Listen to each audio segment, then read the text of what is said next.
रूस ने भारत को अपने अत्याधुनिक S-500 प्रोमेथी वायु रक्षा प्रणाली की पेशकश की है, जो दक्षिण एशिया में सामरिक संतुलन को बदलने वाला एक महत्वपूर्ण कदम है।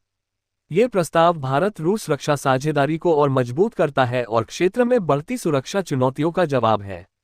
यदि यह सौदा पूरा होता है, तो यह भारत की वायु रक्षा क्षमताओं को नई ऊंचाइयों पर ले जाएगा और चीन व पाकिस्तान की सामरिक रणनीतियों पर गहरा प्रभाव डालेगा। S-500, जिसे रूस के अल्माजेंटी ने विकसित किया है, S-400 से भी उन्नत वायु रक्षा प्रणाली है, जिसे भारत ने पहले ही अपनी सीमाओं पर तैनात किया है।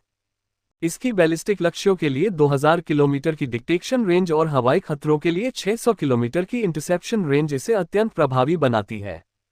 ये प्रणाली हाइपरसोनिक मिसाइलों, स्टील्थ विमानों, ड्रोनों और यहां तक कि निम्न पृथ्वी कक्षा के उपग्रहों को भी नष्ट कर सकती है। 3-4 सेकंड के त्वरित प्रतिक्रिया समय और एक साथ 10 लक्ष्यों को निशाना बनाने की क्षमता इसे आधुनिक युद्ध में एक शक्तिशाली हथियार बनाती है। 200 किलोमीटर की ऊंचाई तक काम करने की इसकी क्षमता इसे चीन की DF-21D और DF-26 हाइपरसोनिक मिसाइलों और पाकिस्तान के बढ़ते मिसाइल शस्त्रागार के खिलाफ प्रभावी बनाती है। भारत का S-500 में रुचि का कारण मई 2025 में ऑपरेशन सिंदूर के दौरान S-400 की शानदार सफलता है, जहां इसने पाकिस्तानी मिसाइलों और ड्रोनों को नष्ट किया, जिसमें 314 किलोमीटर की दूरी पर एक साब 2000 अवाक्स विमान भी शामिल था। इस प्रदर्शन ने भारत की उन्नत वायु रक्षा प्रणालियों की आवश्यकता को रेखांकित किया। S-500 अपनी बेहतर रेंज और अंतरिक्ष विरोधी क्षमताओं के साथ भारत के मौजूदा S-400 और स्वदेशी आकाश मिसाइल प्रणालियों के साथ मिलकर एक बहुस्तरीय रक्षा ढाल बनाएगा, जो विभिन्न ऊंचाइयों और रेंजों में खतरों का सामना कर सकेगा। ये प्रस्ताव भारत के मेक इन इंडिया और आत्मनिर्भर भारत पहल के अनुरूप है, क्योंकि रूस ने पूर्ण प्रौद्योगिकी हस्तांतरण और संयुक्त उत्पादन की पेशकश की है।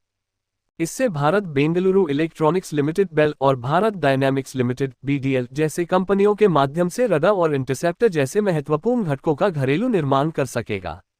ये सहयोग भारत को दक्षिण पूर्व एशिया, मध्य पूर्व और अफ्रीका जैसे मित्र देशों को उन्नत वायु रक्षा प्रणालियां निर्यात करने का केंद्र बना सकता है, जिससे रूस पर पश्चिमी प्रतिबंधों का प्रभाव कम होगा। ये भारत की पिनाका रॉकेट प्रणाली की तरह निर्यात में सफलता की तरह एक नया अध्याय शुरू कर सकता है। हालांकि ये सौदा चुनौतियों से मुक्त नहीं है। अमेरिका का CAATSA कानून भारत के लिए जोखिम पैदा कर सकता है, क्योंकि रूस के साथ गहरे रक्षा संबंधों के लिए प्रतिबंध लगाए जा सकते हैं।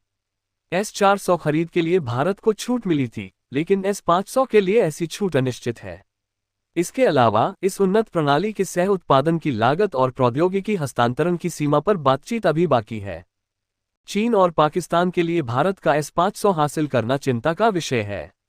यह प्रणाली चीन की हाइपरसोनिक मिसाइलों और पाकिस्तान के मिसाइल व ड्रोन शस्त्रागार को प्रभावी ढंग से रोक सकती है, जिससे क्षेत्रीय शक्ति संतुलन में बदलाव आएगा। खबरों के अनुसार यह विकास पहले ही बीजिंग और इस्लामाबाद में बेचैनी पैदा कर चुका है। यदि यह सौदा पूरा होता है, तो यह भारत रूस संबंधों में एक महत्वपूर्ण मील का पत्थर होगा, जो भारत की सामरिक स्वायत्ता को मजबूत करेगा और उसकी रक्षा मुद्रा को और सशक्त करेगा। S-500 का एकीकरण न केवल भारत के आकाश को सुरक्षित करेगा, बल्कि क्षेत्रीय प्रतिद्वंद्वियों के खिलाफ मजबूत रक्षा की गारंटी देगा।